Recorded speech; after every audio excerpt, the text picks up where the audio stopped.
Guys, Andrew here, and in this video I'm going to show you how to install LinkedIn on your Windows PC or laptop. So all you have to do is just simply head over to linkedin.com.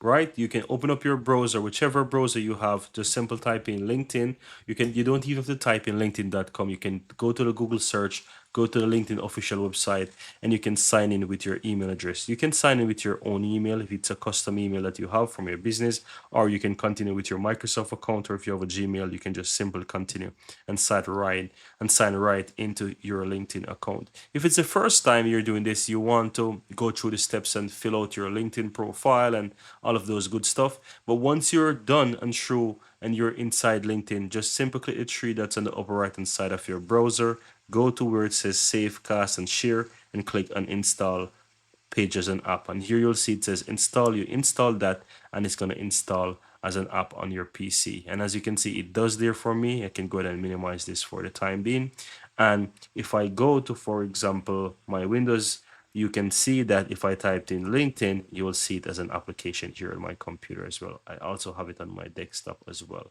And that's it. At any point in time you want to uninstall it, you can uninstall it normally from your add and remove programs if you so desire, or once you have this window open, you can click the three dots and uninstall it. But that's all there is to it, guys. That's how to easily download and install LinkedIn on your Windows PC or laptop. Very easy and very simple.